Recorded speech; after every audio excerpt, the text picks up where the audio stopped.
Quem tem pressão alta pode tomar cerveja? Na verdade, depende da quantidade de cerveja.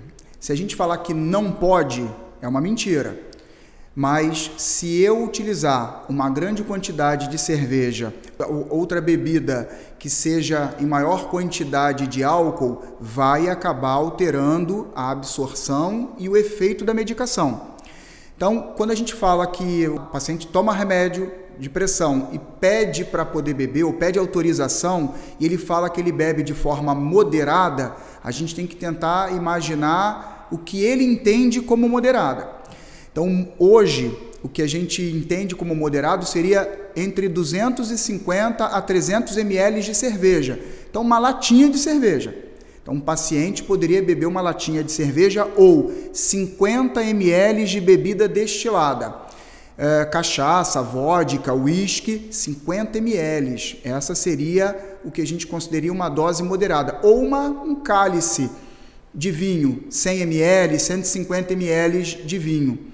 Então, o ideal é que o paciente que bebe muito, ele não deixe de tomar o remédio de pressão, mas que ele aguarde pelo menos 2 horas entre ele começar a beber e ele tomar o medicamento de pressão.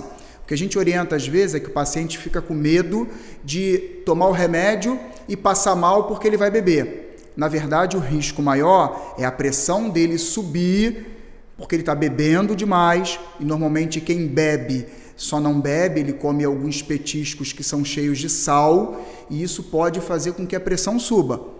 E aí o ideal é eu ter pelo menos tomado o remédio de pressão naquele dia.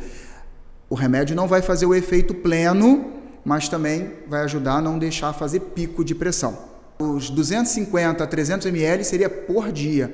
Então isso que seria bebida de forma moderada. O problema do nosso corpo é o quanto o meu corpo dá conta do álcool que ele está tomando. Então, quando eu bebo todos os dias muita quantidade, é uma coisa. Ou tem pacientes que deixam de beber de segunda a sexta e querem beber muito sábado e domingo. Isso é ruim. Era melhor até que ele bebesse ao longo da semana de forma moderada todos os dias, porque aí o fígado dele consegue dar conta. O meu fígado tem um limite para dar conta da depuração ou do metabolismo do álcool. Depois de 300 ml de cerveja, se eu continuar bebendo, o fígado começa a ter dificuldade de metabolizar essa quantidade.